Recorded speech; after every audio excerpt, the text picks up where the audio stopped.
పరలోకమందున మా తండ్రి యేసయ్య, మీ వాక్యము ధ్యానించు ఉండగా మా మను ఆత్మ నేత్రములు తెరవండి. మాలో ప్రతి ఒక్కరితో మీరు మాట్లాడండి. వాక్యం విని గ్రహించి అర్థం చేసుకొని ఈ వాక్యానుసారము మేము నడుచుకొనులాగున మీరు మా జీవితంలో కార్యము జరిగించుమని ప్రభువును ప్రియరక్షకుడైన యేసు నామమున ఈ వాక్యోపదేశం ప్రారంభిస్తున్నాము తండ్రి. ఆమేన్. మనము చదివిన వాక్య భాగములో పౌలు గారు హెబ్రీలకు రాసిన పత్రిక 2వ అధ్యాయము 15 నుంచి 18 వచనాల వాక్య భాగాన్ని మనం గమనిస్తే 18వ వచనం చూడండి. తాను శోధింపబడి శ్రమ పొందెను గనుక శోధింపబడు వారికి సహాయము చేయగలవాడై ఉన్నాడు. ఆమె అంటే క్రీస్తు కూడా మన వలె శోధింపబడేను. ఆమె శోధనలు మనకే కాదు, మానవులకే కాదు, ఆ మానవుడిగా పుట్టిన ఆ దేవునికి కూడా శోధన కలిగినది. శోధన అంటే ఏంటి చెప్పండి?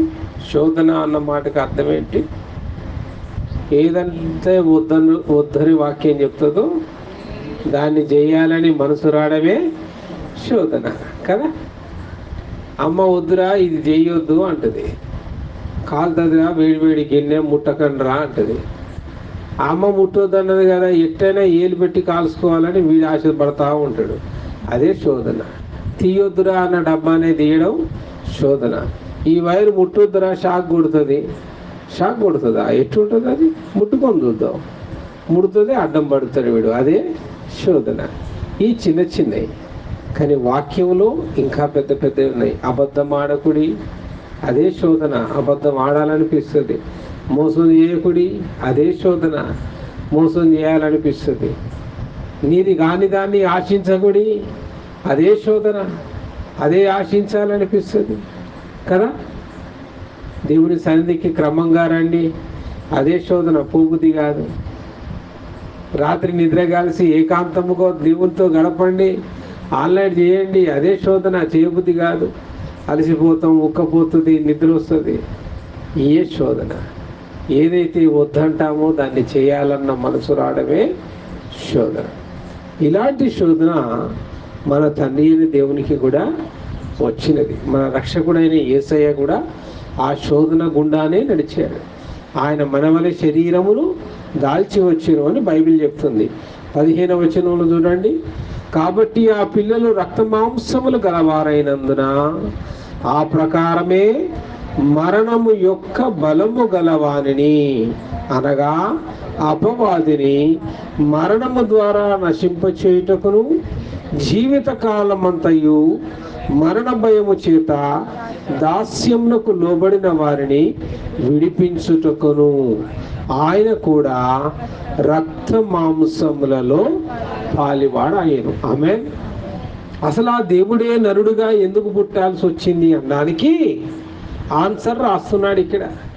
ఆ దేవుడు ఎందుకు పుట్టాల్సి వచ్చింది నరుడిగా? ఆ దేవుడు అసలు మానవుడిగా ఎందుకు జన్మించాల్సి వచ్చింది అంటే, మానవుడు రక్త మాంసములు కలిగిన మానవుడు వద్దన్న దానిని చేసి పాపాన్ని తెచ్చుకున్నాడు. ఈ పాపం వల్ల వచ్చిన జీతము మరణము. ఈ మరణం అనేది మనిషిని బతికినంత కాలం నాశనం చేస్తూనే ఉన్నది. ఆ మరణము యొక్క బలము నుంచి మనల్ని తప్పించడానికి, విడిపించడానికి ఆయనే మనవలే రక్త మాంసములు గలవాడై మరణము యొక్క బలము కలిగిన అపవాదిని ఆయన జయించెను అని రాయబడ్డది. హల్లెలూయా. 16వ వచనములో ఏలైనగా ఆయన ఎంత మాత్రమును దేవదూతల స్వభావమును ధరించుకొనక అబ్రహాము సంతాన స్వభావమును ధరించుకొని ఉన్నాడు. హల్లెలూయా. ఇప్పుడు ఆయన భూమి మీద పుట్టిన వాడు ఇక దేవదూత కాదు. భూమి మీద పుట్టిన వాడు పూర్తిగా మనుష్య కుమారుడు. ఎవరండి ఆయన? మనుష్య కుమారుడు. దేవుని శక్తి కలిగి లేడు ఆయన. మనిషిలానే పుట్టాడు. వాళ్ళ తల్లికి నొప్పులు వచ్చాయి. చిన్నప్పుడు ఈయన పడాల్సిన బాధలన్నీ పడ్డాడు. శరీరం ఉంది, ఆయనకు ఆకలి ఉన్నది, ఆయనకు దాహం ఉన్నది, శరీరానికి అలసట ఉన్నది, ఆయనకు నిద్ర అవసరమైనది. పూర్తి మానవుడు, అబ్రహాము యొక్క సంతానం.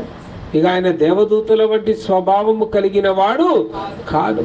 అంటే ఒక నరుడు శరీరముతో ఎట్టి వ్యాధి బాధలు, ఎట్టి శ్రమలు, ఎట్టి కష్టాలు కలిగి ఉంటాడో అట్టి కష్టములన్నిటినీ కూడా ఆయన 100కి 100 పాళ్ళు రుచి చూచిన వాడు. పేదరికాన్ని రుచి చూశాడు, ఆకలిని రుచి చూశాడు, నిద్రను రుచి చూశాడు, వ్యాధి బాధను రుచి చూశాడు. ఆయనకు రుచి చూడండి ఏమీ లేదు. అందుకే ఆయన ఏమన్నాడు? అబ్రహాము సంతాన స్వభావమును ధరించుకొని ఉన్నాడు. కావున ప్రజల పాపములకు పరిహారము కలుగ చీటుకై దేవుని సంబంధమైన కార్యములలో కనికరమును నమ్మకమును గల ప్రధాన యాజకుడగు నిమిత్తము అన్ని విషయములను ఆయన తన సహోదరుల వంటి వాడు కావలసి వచ్చును. అర్థమైందా? ఇప్పుడు ఆయన దేవుడు కాదు, దూతల స్వభావం కలిగి ఉన్నవాడు కాదు. నీలాంటి నాలాంటి నరుడు మన సహోదరుడు. ఆమె అంటే ఒక తల్లి కడుపున పుట్టిన అన్నదమ్ములు, అక్క చెల్లెలు ఏ రీతిగా కలిసి పెరుగుతారో, కలిసి నడుస్తారో అట్టి స్వభావమును కలిగి ఉండి మన సహోదరుడు వంటి వాడు ఆయన. 18వ వచనం, తాను శోధింపబడి శ్రమ పొందాను. ఎంత చక్కగా ఉంది కదండి. తాను శోధింపబడి శ్రమ పొందాను. శోధనలు ఆయనకు వచ్చాయి, శ్రమలు ఆయనకు వచ్చాయి. అబ్బ, నాకు వచ్చినంత కష్టం భూమి మీద ఎవడికి రాలేదండి. భలే చెప్పుకుంటారు వీళ్ళు కదా. నీ చేతులారా నువ్వు తెచ్చుకున్న కష్టాలు అవని కదా. దేవుని వాక్యం అంటుంది, తాను శోధింపబడి శ్రమ పొందెను గనుక శోధింపబడు వారికి సహాయము చేయగలవాడాయను. హల్లెలూయా. యేసుకే మహిమ కలుగును గాక. మన దేవుడు శోధింపబడ్డవాడు. ఇట్లాంటివి కాదు నువ్వు చెప్పే శోధనలు, ఈ వాంతులు, విరోచనాలు ఈ కాదు. శోధన అంటే ఎన్నో రకాలుగా వస్తుంది. అది డబ్బు పరంగా కావచ్చు, మాట పరంగా కావచ్చు, కీర్తి పరంగా కావచ్చు, కంటి చూపుతో వచ్చే ఆశ పరంగా కావచ్చు కదండి. కన్ను చాలా వాటిని కోరుతుంది. కంటికి చూసిందల్లా కావాలనిపిస్తుంది, ఇంపుగా కనిపించిందల్లా కావాలనిపిస్తుంది. నోరు కూడా చాలా వాటిని కోరుతుంది, ముక్కు చాలా వాటిని కోరుతుంది. అందుకే వాటిని సెన్స్ ఆర్గాన్స్ అంటాం. ఏంటి సెన్స్ ఆర్గాన్స్ అంటే తెలుగులో? దానికి ఉన్న అర్థం ఏంటి? జ్ఞానేంద్రియాలు. సకల జ్ఞానానికి ఒకటి జ్ఞానం పెరగాలన్నా అవే ఇంద్రియాలు, ఒకటి జ్ఞానం నాశనం కావాలన్నా that's why those are called sense organs. ఒకటి సెన్స్ అంటే వాడికి ఉన్న కామన్గా ఉండాల్సిన సెన్స్ పెంచేయవే, దించేయవే. ఉపవాస దినం మంచిగా ఉంటుంది. పక్కింటోడు చికెన్ ఫ్రై చేస్తూ ఉంటాడు, కిటికీలను చాలా ఊరికొచ్చి కరెక్ట్గా ఆడదాకొద్ది నీ ముక్కుకు తగులుతుంది. టైం చూస్తే పొద్దుగాల 9 అవుతుంది. వామ్మో 3 దాకా ఉండాలగా, ఇంకా 6 గంటలు ఉండాలని మనసు చెప్తుంది. కానీ ముఖ్యం కోరుతుంది, గుమగుమలు ఆడిస్తుంది. ముక్కు గుమగుమలు ఆడే కానీ ఆ సెన్స్ నోట్లో ఉన్న లాలాజలాన్ని ఏం చేస్తుంది? రిలీజ్ చేస్తుంది. ఆ లాలాజలం కడుపులో ఉన్న HCl, hydrochloric acid, come on release, now let us ready to battle. ఆకలి అనే యుద్ధానికి నిన్ను సన్నద్ధం చేస్తుంది. అబ్బాయి ఇదంతా కష్టం లేదు, తట్టుకోలేవులే, ఈ ఒక్క ఫ్రైడే పోతే పోయింది, నెక్స్ట్ ఫ్రైడే చూసుకున్నాం కానీ ఈ ఫ్రైడే గుట్టుకుని మింగేద్దాంలే అనిస్తుంది. అదే శోధన, అదే శోధన. ఈ జ్ఞానేంద్రియం ఇప్పుడు నిన్నేం చేసింది? చేయాల్సిన ఒక యజ్ఞాన్ని చేయకుండా నాశనం చేసింది. అర్థమైందా? ఆ జ్ఞానేంద్రియాలు దేవుడు మన కోసమే పెట్టాడు. ఎందుకంటే ఆ జ్ఞానేంద్రియం నీకు లేదనుకో, మంచి వాసన చెడ్డ వాసన తెలియకపోతే అది మంచిదో చెడుదో నీకు తెలియదు కదండి. అసలు నా ముక్కుకి ఇట్లాంటి వాసన ఉండబట్టే ఇదంతా వచ్చింది. అసలు నా ముక్కు పని చేయకపోతే బాగుండు అని పొరపాటున కూడా ప్రార్థన చేయకు. అనాస్మియా ఒక రోగం, అనాస్మియా, నో స్మెల్. చూడండి ప్రియులా, జ్ఞానేంద్రియాలు దేవుడు ఎందుకు పెట్టిండంటే నీకు ఆ రుచి తెలవలేదనుకో, నీకు ఆ వాసన తెలవలేదనుకో, కుళ్ళిపోయిన మాంసాన్ని కూడా తింటావు, కుళ్ళిపోయిన పండును కూడా తింటావు. అది నీ శరీరాన్ని ఎంత నాశనం చేస్తుంది? విషంగా మార్చి ఫుడ్ పాయిజనింగ్గా చేస్తుంది. కాబట్టి దేవుడు నీకు జ్ఞానేంద్రియాన్ని పెట్టింది. ఈ జ్ఞానేంద్రియం అది మంచిదా చెడుదా చెప్తుంది. ఆ రుచి నీకు చెప్తుంది. నోటికి ఉన్న ఆ నాలుక రుచి చెప్తుంది, ఇది మంచిగా చెడా, తినగలిగిందా కాదా, తాగగలిగిందా కాదా. కాబట్టి ఈ జ్ఞానేంద్రియాలను మనం మంచి కోసం దేవుడిచ్చాడు. కాబట్టి వాటిని ఎట్లా వాడాలి? మంచి కోసమే వాడాలి. ఎప్పుడైతే వాటిని చెడు కోసం వాడతావు, ఈ జ్ఞానేంద్రియాలు ఏం చేస్తాయి అంటే నేను చెడపడానికే ప్రయత్నం చేస్తాయి. చెడు కోసం వాడతావో అప్పుడు పాపంలోనికి నువ్వు జారుకుంటావు. అందుకే 18వ వచనం అంటది, ఆయన శోధింపబడి శ్రమ పొందెను గనుక శోధింపబడి వారికి సహాయము చేయగలవాడాయను. హల్లెలూయా. శోధింపబడే ప్రతి ఒక్కరికి ఆ యేసయ్య సహాయం చేయగలట. ఇంకా 4వ అధ్యాయం 15వ వచనంలో చాలా క్లియర్గా రాస్తాడు ఒక చక్కటి మాట. చూడండి, మన ప్రధాన యాజకుడు మన బలహీనతల యందు మనతో సమాన భౌమం లేనివాడు కాడు, కానీ సమస్త విషయములలోనూ మన వలనే శోధింపబడినను ఆయన పాపము లేనివాడుగా ఉండెను. హల్లెలూయా. శోధనలు వస్తాయి, శోధింపబడతావు, కానీ పాపము లేనివాడుగా ఉండడమే క్రైస్తవుడిగా నీ జీవితం నీకు నేర్పించే గొప్ప పాఠం. హల్లెలూయా. కాబట్టి ఈరోజు మనం ఏం ధ్యానిస్తూ ఉన్నాం? క్రీస్తు మన వలనే శోధింపబడింది. ఏమని నేర్చుకుంటున్నాం? క్రీస్తు మన వలనే. శోధనలు అందరికీ ఉన్నాయి ప్రియులారా, మన దేవునికే శోధనలు ఉన్నాయి. ఈ కష్టాలు, ఈ బాధలు, శోధనలు నాకేని ఎప్పుడు కూడా అనుకోబాకు. ఇవన్నీ ఆయన అనుభవించిన వాడు అని బైబిల్ చెప్తూ ఉన్నది. ఎట్లా మరి క్రీస్తు మన వలనే ఎలా శోధించబడ్డాడు? ఆ క్రీస్తు కూడా శోధనలు ఉన్నాయా? క్రీస్తును శోధించగలిగిన వాడెవడు అనేది బైబిల్ మనకి ఈరోజు బోధించే ఒక గొప్ప సత్యం. సాతాను యేసును శోధించెను అని బైబిల్ చక్కగా సాక్ష్యం ఇస్తుంది. మొట్టమొదటిది ఏం నేర్చుకుంటున్నాము? సాతాను యేసును శోధించెను. మత్తయి సువార్త 4వ అధ్యాయంలో 1-2 వచనాలు చూడండి. అప్పుడు యేసు అపవాది చేత శోధింపబడుటకు ఆత్మ వలన అరణ్యమునకు కొనుపోబడెను. 40 దినములు 40 రాత్రులు ఉపవాసం ఉండిన పిమ్మట ఆయన ఆకలి కొనగా, అప్పుడు వచ్చేస్తుంది అపవాది. ఎప్పుడు వచ్చింది ఆకలి? నేను ప్రార్థన చేసుకున్నా, సో పవర్ఫుల్ అనలేవు. 40 దినాలు 40 పగళ్ళు ఉపవాసం ఉండి ప్రార్థన చేసిన ఆ యేసయ్యనే. అంటే ఎంత స్ట్రాంగ్ ఉంటాడు ఆత్మీయంగా కదా. స్పిరిచువల్లీ నాట్ అన్ ఆర్డినరీ, చాలా పవర్ఫుల్. నువ్వు ఒక్కరోజు చేసే ఉపవాస ప్రార్థనకే ఆత్మీయంగా నీకు ఎట్లా అనిపిస్తుంది? అబ్బా, I'm very strong, I can able to face anything అనిపిస్తుందా లేదా? అయితే ఒక్కరోజు ప్రార్థనకి నీకంత ఆత్మీయంగా బలం అనిపించినప్పుడు 40 దినాలు ప్రార్థన చేసిన యేసయ్య ఆత్మీయంగా ఎంత స్ట్రాంగ్ ఉండిటాడు కదండి. అంత స్ట్రాంగ్ ఉన్న ఆయనను కూడా పడేయడానికి ఇప్పుడు ఎవడొచ్చాడట? అపవాది చేత శోధించబడుటకు. చూసారా, ఆయన శోధించబడుటకు అని రాయబడి ఉంది. మార్కు సువార్త 1వ అధ్యాయం 13వ వచనంలో ఇట్లుంటది, ఆయన సాతాను చేత శోధించబడుచు అరణ్యములో. ఆయన సాతాను చేత శోధించబడుచు అంటే 40 దినాలు శోధించబడుతూనే ఉన్నాడు. ఎట్లా శోధించబడ్డాడండి? 40 దినాలు అంటాం. ఎట్లా శోధించబడ్డాడు? ఎన్నిసార్లు ఆకలైంది నీకు రోజుకి? చెప్పండి. పొద్దున బ్రేక్ఫాస్ట్, మధ్యాహ్నం లంచ్, సాయంత్రం డిన్నర్, మళ్ళీ సాయంత్రం మర్చిపోయింది ఆ పకోడీలు ఉంటాయి కదా, స్నాక్స్. అంటే రోజుకి ఎంత లేదన్నా 4 సార్లు తింటారు కదా మామూలుగా ఒక వ్యక్తి. ఎవడన్నా కొద్దిగా మంచి రుచిపరుడు ఉన్నాడంటే మధ్య మధ్యలో బఠానీలు, పుట్నాలు, మధ్య మధ్యలో పండ్లు, ఫలాలు, శనిగలు ఉంటాయి కదా. అసలు కొంతమంది నోరు చూడాలి, 24 గంటలు ఆడుతూనే ఉంటుంది. కటకట పటపట కటకట పట ఏదో ఒకటి తింటూనే ఉంటారు. ఏందిరా ఏం తింటానా, ఏదో నడుస్తూనే ఉంటారు. మరి ఆయన మనలాంటి శరీరం ధరించుకున్నవాడే ఆయనకు ఆకలి కాలేదా? పూట పూటకు ఆకలి అయింది. 40 దినములు ఆయన శోధించబడెను, అంటే పూట పూటకు ఆకలిని జయించాడు. హల్లెలూయా.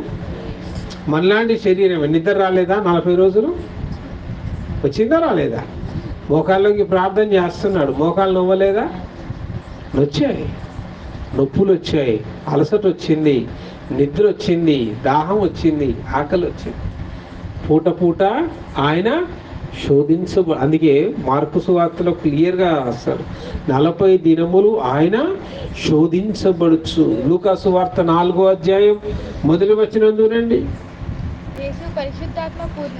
యేసు పరిశుద్ధాత్మ పూర్ణుడై యోర్దాను నది నుండి తిరిగి వచ్చి 40 దినములు ఆత్మ చేత అరణ్యంలో నడిపించబడి అపవాది చేత శోధించబడుచుండెను. అంటే ఎవరు ఉన్న 40 దినాలు ప్రతి గడియ ఆయన శోధనకు గురవుతూనే ఉన్నాడని రాశారు. మరి ఈ రీతిగా సాతాను చేత యేసు శోధించబడెను. సాతానా పొమ్ము అనగానే సాతాను వెళ్ళిపోయింది. హల్లెలూయా. ముచ్చట పెడితే ఆడనే ఉంటుంది.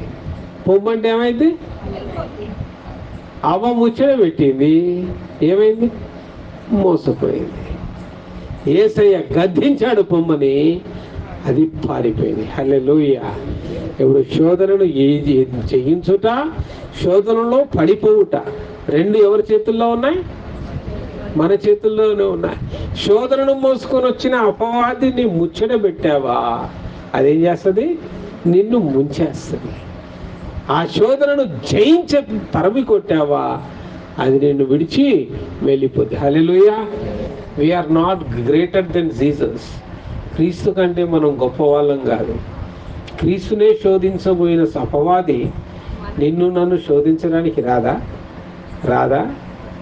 చాలా కామన్గా వస్తుంది, ఇళ్ళల్లోనే వస్తుంది. దూరితే భార్యలో అన్న దొరుకుతుంది, లేదా భర్తలో అన్న దొరుకుతుంది కదా. ఇద్దరిట్లో ఎవడు మౌనంగా ఉన్నాడో వాళ్ళు దూరలేదని అర్థం. దూరినోడు ఎట్లుంటాడు? అసలు మామూలుగా ఉండదు, విజృంభిస్తాడు అనమాట. వీడు విజృంభిస్తున్నా అంటే ఆహా ఓకే, వీడు శోధనకు గురయ్యాడు, వీడు శోధనను సహిస్తున్నాడు. ఇంట్లో మౌనంగా ఉన్నాడు ఏం చేస్తున్నాడు? శోధనను సహిస్తున్నాడు. అది ఎవరైనా కావచ్చు, భార్య కావచ్చు, భర్త కావచ్చు కదా, మరి అన్నదమ్ములు కావచ్చు, అక్క చెల్లెలు కావచ్చు, ఎవరైనా కావచ్చు. ఎందుకంటే క్రీస్తు శోధనను సహించడం, ఆ శోధనను భరించడం ఆయన నేర్చుకున్నాడు.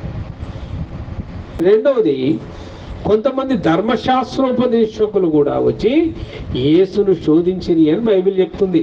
లూకా సువార్త 10వ అధ్యాయం 25వ వచనం చూడండి. ఇదిగో ఒకప్పుడు ధర్మశాస్త్రోపదేశకుడు ఒకడు లేచి, బోధకుడా, నిత్య జీవనకు వారసుడొకటుకు నేనేమి చేయవల్లని ఆయనను శోధించుచు అడిగాను. ఎట్లా అడిగిండట? తెలుసుకోవాలని కాదు, ఎట్లా అడిగిండట? శోధించుచు. ఇట్లా చాలా మంది వస్తారు, చాలా తెలుసు వాళ్ళు, దే ఆర్ వెరీ క్లెవర్, అన్నీ తెలుసు. అడిగినోడు ఆర్డినరీ మ్యాన్ కాదు. ఎవడంటే అడిగినోడు ధర్మ శాస్త్రోపదేశకుడు అని రాయబడింది. అంటే ధర్మశాస్త్రమును ఉపదేశించువాడు అని. రెగ్యులర్గా ధర్మశాస్త్రాన్ని చదివి ఆ ధర్మశాస్త్రాన్ని బోధించే ఒక బోధకుడు ఇప్పుడు ఎక్కడికి వచ్చాడట? యేసయ్య దగ్గరికి వచ్చాడట. లేచి ఈ ధర్మశాస్త్రమును బోధించు బోధకుడు ఇప్పుడు ఎవరిని బోధకుడా అని మాట్లాడుతున్నాడు? యేసయ్యను బోధకుడా అని ఆయనను మాట్లాడచ్చు. నిత్య జీవమునకు వారసుడు ఒకటకు ఈయనకు తెలవదండి. నిత్య జీవం పోవాలంటే ఏం చేయాలి? ఈయనకు తెలవందే ధర్మశాస్త్రం పట్టుకొని మరి ఆ యొక్క సినగోగులో ఆయన ధర్మశాస్త్రాన్ని రోజు బోధిస్తూ ఉన్నాడా? ఇదంతా తెలుసు, కానీ డ్రామాలు. వాక్యం అన్నీ తెలుసు, అన్నీ తెలిసినా కూడా కొద్దిమంది భలేగా చెప్తారు డ్రామాలు. కయ్యనుకు భార్య ఎక్కడి నుంచి వచ్చింది అండి అన్నట్టు. అన్నీ తెలుసు, వాడు 20 ఏళ్ళ నుంచి దేవుని నమ్మినోడే ఉంటాడు. మళ్ళీ కయ్యనుకు భార్య నుండి వచ్చింది అంటాడు. మళ్ళీ కొత్త డౌట్ వస్తుంది వాడికి. అది ఎప్పుడు వస్తుంది వాడికి? 20 ఏళ్ళు దేవుని నమ్మిన తర్వాత బాప్తిస్మం తీసుకొని, అవునా, ఇక అందరి భార్య పిల్లలు అంతా పెరిగి పెద్దగైన తర్వాత అప్పుడు డౌట్ వస్తుంది. ఎందుకంటే ఇప్పుడు కొత్తగా ఎవడో వచ్చి వాడికి ఆ డౌట్ క్రియేట్ చేస్తాడు. అట్లా రకరకాలుగా వాక్యం నుంచి తొట్టిల్లే వాళ్ళు ఎంతోమంది ఉన్నారు. ధర్మశాస్త్రోపదేశకుడు యేసును శోధించడానికి వచ్చిందని బైబిల్ చెప్తూ ఉన్నది. మత్తయి సువార్త 22వ అధ్యాయము 35వ వచనంలో చూస్తే, వారిలో ఒక ధర్మశాస్త్రోపదేశకుడు ఆయనను శోధించుచు, బోధకుడా, ధర్మశాస్త్రంలో ముఖ్యమైన ఆజ్ఞ ఏదని. మీకు తెలియదండి, ధర్మశాస్త్రాన్ని బోధించేవాడికి 10 ఆజ్ఞలు ఉన్నాయన్న సంగతి తెలుసుగా, తెలియదా? మళ్ళీ 10లో ముఖ్యమైన ఆజ్ఞ ఏది? కొద్దిమంది అతిగానులు ఉంటారు, శోధించాలని వాక్యం చెప్తా ఉంటే కూడా కొద్దిమంది భలే పాయింట్లు నోట్ చేసుకుంటారు. దాంట్లో 2 గుంపులు ఉంటాయి. ఒక గుంపు ఏమో మళ్ళా మిస్ అయితే దొరకదు కదా. మా నాయన చనిపోయిన తర్వాత చాలామంది నాయన వాక్యాలు చెప్పినప్పుడు రికార్డులు చేసుకున్నాయి, నోట్సులు రాసుకున్నాయి, చాలా నాకు వాట్సాప్లు పంపించారు. అరే ఇంత ఆసక్తిగా, ఇంత భలేగా, ఎంత చక్కగా కలెక్ట్ చేసుకున్నారు అనిపించేది. కొద్దిమంది చక్కగా అట్లా పాయింట్స్, నోట్లు అన్నీ కూడా రాసి పెట్టుకోరు. కొద్దిమంది నోట్సులు రాస్తూ ఉంటారు. దేనికోసం? ఎక్కడ వాక్యం రాంగ్ చెప్తాడు, ఎక్కడ రెఫరెన్స్ తప్పు చెప్పిండు, ఎక్కడ ఏ పదం తప్పు చెప్పిండు, ఎక్కడ తప్పు పడదామా, నేరంలించే ఒక గుంపు ఉంటుంది అన్నమాట. అబ్బా ఇన్ని మిస్టేక్లు, అయ్యగారు ఈరోజు మొత్తం వాక్యంలో 7 సార్లు రాంగ్ చెప్పిండు తెలుసా మీకు, 7 సార్లు రాంగ్ చెప్పిండు తెలుసా. వీడు ఎందుకు వాక్యం ఇంత శ్రద్ధగా వినడంటే ఎక్కడ తప్పు పడదామని ఇట్టాడు. వీడు ధర్మశాస్త్రోపదేశకుడు యేసును శోధించినట్టుగా ఇట్లుంటుంది అన్నమాట. అలసిపోయి ఒక ఆమె ప్రార్థన చేస్తా ఉన్నది, ప్రభువా నీటి మీద నువ్వు నడిచిన వాడివి, తోమాను కూడా నీటి మీద నడిపించిన వాడివి అని ప్రార్థన.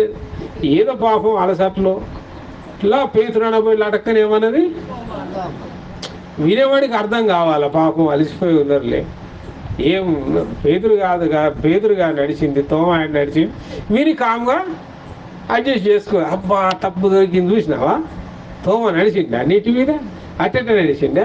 నీ నడిచినోడు పేతురు తెలియదు, తోమా తెలియదు, ఈయన పెద్ద పాస్టర్లు.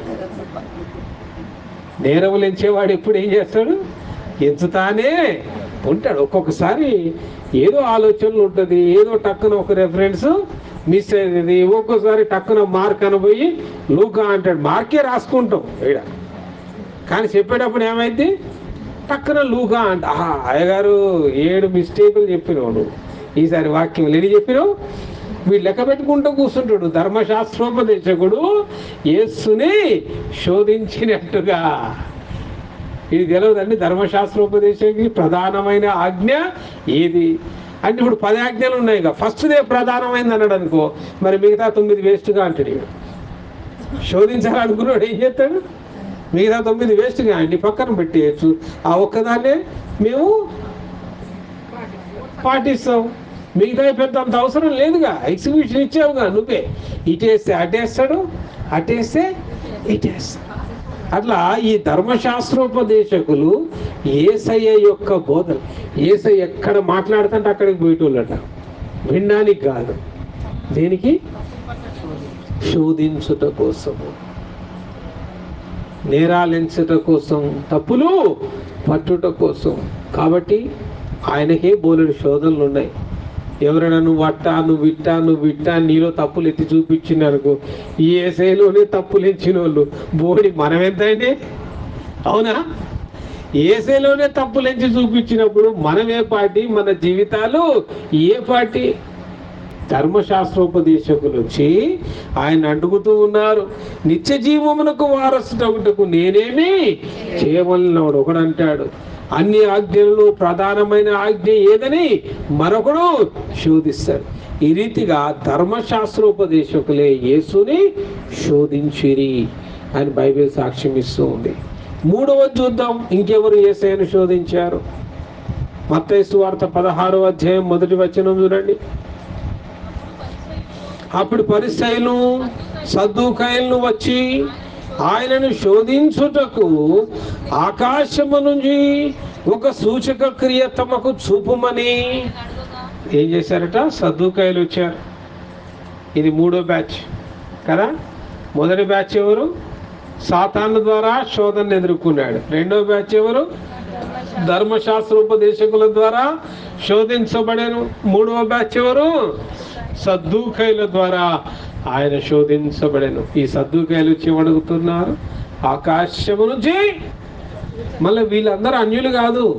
నేను చెప్పే బ్యాచ్ ఎవరు అన్యులు కాదు. ధర్మశాస్త్రోపదేశకులు అన్యులు కాదు, పరిచయులు అన్యులు కాదు, సద్దూకాయలు అన్యులు కాదు. వీళ్ళకి ఎందుకు ఈ పేర్లు ఇవ్వబడ్డాయి అంటే వాళ్ళు చేసే పనిని బట్టి. ధర్మశాస్త్రమును బోధించువాడు ధర్మశాస్త్రోపదేశకుడు. అంటే all pastors are comes under that okay group. Clear? తర్వాత సద్దూకాయలు అనే ఒక గుంపు ఉంటుంది. సద్దూకాయలు అనే గుంపు ఏంటంటే పునరుత్థానము లేదు అని వాదిస్తారు, అన్ని ఒప్పుకుంటారు, యేసయ్య తిరిగి మాత్రం లేవలేదంటాడు. అట్లాంటి క్రైస్తవులో గుంపు ఉంది. క్రైస్తవులో ఒక గుంపు ఉంది. బైబిల్ మొత్తం కరెక్ట్ కానీ సమాధి తెరవబట్టనే కొద్దిగా అనుమానంగా ఉందండి. ఆయన క్రిస్టియన్, ఆయన క్రిస్టియన్. మళ్ళీ ఈస్టర్ రోజు పోతాడు, మళ్ళీ మటన్ తెచ్చుకుంటాడు, బిర్యానీ చేస్తాడు, ఈస్టర్ పండుగ కూడా చేస్తాడు. యేసు పునరుత్థానుడు అయిందా లేదా అనేది వాడికి ఇంకా డౌటు, వాడి ఇంకా నమ్మకం ఉండదు. సద్దూకాయలు యొక్క గుంపు. పునరుత్థానము లేదనే సద్దూకాయలు వాళ్ళు ఏమంటారట? పునరుత్థానము లేదని వాదిస్తారు. అలాంటి ఒక గుంపు ఉంటుంది. క్రైస్తవుల్లో చాలా గుంపులు ఉంటాయి. క్రైస్తవ అందరూ చదివేది బైబిల్నే, అందరూ చేసేది యేసయ్య నామములోని ప్రార్థనలు. కానీ గుంపులు ఉంటాయి వారి యొక్క విశ్వాసాన్ని బట్టి, వారి యొక్క నమ్మకాల్ని బట్టి. అట్లా ధర్మశాస్త్రోపదేశకులు శోధించారు. ఇప్పుడు సద్దూకాయలు శోధిస్తున్నారు. నువ్వు నిజముగా దేవుని కుమారుడివైతే, నిజముగా అంత గొప్పవాడవైతే ఆకాశంలో ఒక సూచక క్రియ చేయి. ఆకాశంలో ఏముంటాయి సూచక క్రియలు? ఆకాశాన్ని చూసి ఏం చెప్తారు మీరు? మబ్బులు పట్టినాయి అంటే అమ్మ వర్షం పడుతుందిరా అంటారు. మబ్బులు ఒక్కటి లేదనుకో, హాయిగా ఈరోజు ఎండ ఉంటుంది చూడు, ఈ పచ్చంగా వాయిస్తుంది అంటారు. అదే కదండి. నీలి మేఘాలు వచ్చినాయి అంటే బట్టలు తీసిరా, లోనేరా, లోనే లోనే లోనే అడుగుతాయి. వడియాలు గిడియాలు లోనే ఎండరా. దీని అందరికీ సూచన ఎవరు? ఆకాశం. ఒకసారి ఆకాశాన్ని చూసి మనోళ్ళు అన్నీ చెప్పేసేస్తారు. అట్లా మాకు ఆకాశంలో ఏదొక సూచక క్రియ చెయ్యి అని సద్దూకాయలు అడుగుతూ ఉన్నారు కదా. సాయంకాలమున మీరు ఆకాశము ఎర్రగా ఉన్నది కనుక వర్షము కురియుదనియు, ఉదయమున ఆకాశము ఎర్రగాను మబ్బుగాను ఉన్నది కనుక నేడు గాలివాన వచ్చుననియు చెప్పుదురు కదా. మీరు ఆకాశ వైఖరి వివేచింపనెరుగుదురు గాని ఈ కాలముల సూచనను వివేచింపలేరు. హల్లెలూయా. ఇవన్నీ చెప్తారు కానీ ఏ ఆకాశం నుంచి మేఘారుణుడై వచ్చాడో ఆయనను వివేచింపలేరు. పేరుకు మాత్రమే క్రైస్తవులుగా జీవించు ఒక గుంపు ఉంటుంది. కాబట్టి సద్దూకాయలు వచ్చి ఆయనను శోధిస్తూ ఉన్నారు. చెయ్యి మిరకిల్స్, చెయ్యి అద్భుతాలు చెయ్యి. ఈ రోజుల్లో కొద్దిమంది క్రైస్తవులు మరి అట్లా సేవకుల్ని ఇది చేస్తూ ఉంటారనమాట. ఆయన పెద్ద పవర్ఫుల్ పాస్టర్ కాదు. మొన్న టీవీలో చూసినా అసలు పాస్టర్ ఎంత పవర్ఫుల్ అంటే ఉఫ్ అంటే మొత్తం 6 డజన్ ఎగిరి కింద పడ్డారు. మామూలు పవర్ కాదు. ఒక ఆయన అయితే జేబులున్న ఖర్చీఫ్ తోటి అద్భుతాలు చేసిండు. ఖర్చీఫ్ తీసి పట్ట పట్ట పట్ట ఇట్లా కొడుతుంటే ఇక పడతారు కదా, పిట్టలు రాలినట్టే వాడు రాలుతా ఉన్నారు. మన అయ్యగారు చేస్తాడు అరిట ఏమవుతుంది? మన అయ్యగారు పవర్లెస్. ఆడద్భుతం చేసిన దేవుడు యేసయ్యే. ఇక్కడ కూర్చొని ప్రార్థన చేసి అద్భుతం చేసిన దేవుడు యేసయ్యే. ఊదిన గాలిలో ఏం లేదు, కొట్టిన ఖర్చీఫ్లో ఏమీ లేదు. వాటిని దాచుకొని నువ్వు సాధించేది ఏమి? యేసు ప్రభు ప్రభురాత్రి భోజనం ఇచ్చిన గిన్నె కోసం ఎన్ని యుద్ధాలు జరిగినాయి తెలుసా? 800 సంవత్సరాలు ఆ గిన్నె కోసం కొట్టుకున్నారు. 800 సంవత్సరాలు ప్రభురాత్రి భోజనం ఇచ్చిన, బల్లారాధన ఇచ్చిన ఆ గిన్నె, ఆ పాత్ర, ఒకే పాత్రలో తిని చాలా పవర్ఫుల్ పాత్ర. ఆ పాత్రలోది గినిక తాగితే అది జీవజలం, మనం ఎవరు బతికుంటామని పాత్ర కోసం యుద్ధాలు జరిగాయి, ఎన్నో రాజ్యాలు కొట్టుకున్నారు, ఆ పాత్ర మరుగున మరిగిపోయింది. మనం బాగయ్యేది ఎవరితోటి? విశ్వాసము ద్వారా. ఆమేన్. విశ్వాసంతో నీళ్లకు ప్రార్థన చేస్తే రక్తంగా మారుతుంది. పవిత్ర జలం చల్లితే ఇల్లు శుద్ధీకరించబడుతుంది. పొలంలో ఉన్న తెగులు పోతుంది, బర్రెకు ఉన్న రోగం పోతుంది, పాలియని బర్రె పాలిస్తుంది, సిక్కైన దూడ లేచి చెంగున గంతులేస్తుంది. ఎట్లా సాధ్యమవుతుంది? విశ్వాసంతో నువ్వు చేయడం ద్వారా అది సాధ్యం, అంతేగాని వస్తురూపకంగా కాదు. అదే ఈయన సద్దుకాయలు వచ్చి అడుగుతారు, నీవు ఆకాశం నుంచి if you are really God, if you are really a son of God, నిజముగా దేవుని కుమారుడమైతే, పైనుంచి పంపబడ్డవాడివైతే మాకు సూచక క్రియ చెయ్యి. అందుకే ఆడంటూ ఉన్నాడు అన్నారు. 4వ వచనంలో అంటాడు, వ్యభిచారులైన చెడ్డతరం వారు సూచక క్రియ అడుగుచున్నారు. కాబట్టి యోనాను గూర్చిన సూచక క్రియ కానీ మరి ఏ సూచక క్రియ మీకు? అందుకే వాళ్ళ కళ్ళ ముందే చేయలే. బోలెడు అద్భుతాలు చేసిన యేసయ్య మరి వాళ్ళ కళ్ళ ముందు ఎందుకు చేయలే? వాళ్ళు కన్నింగ్నెస్తో అడుగుతున్నారు, ఆశతో అడగట్లే కదా. దేంతో అడుగుతున్నాడు?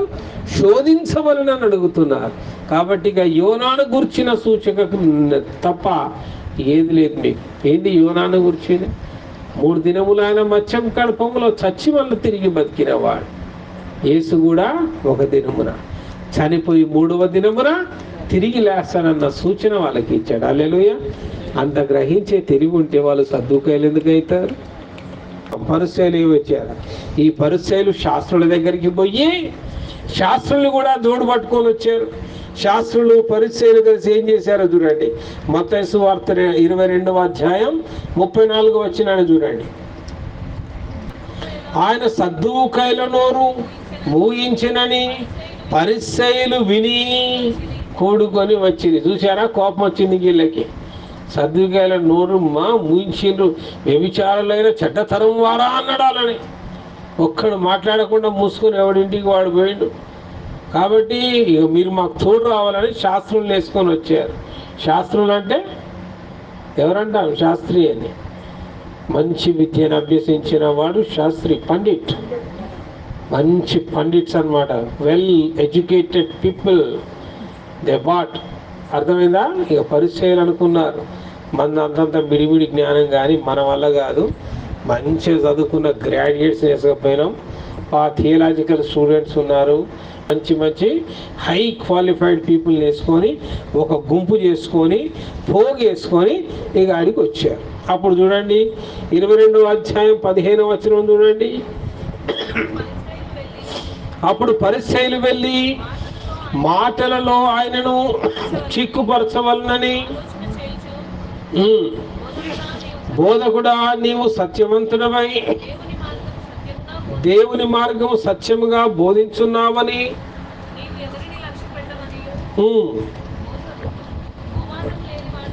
లక్ష్య పెట్టకు మోమాటము లేనివాడవై ఎరుగుదుము. మీకేమి తోచున్నది? కైసరుకు పన్నిచ్చుట న్యాయమా కాదా?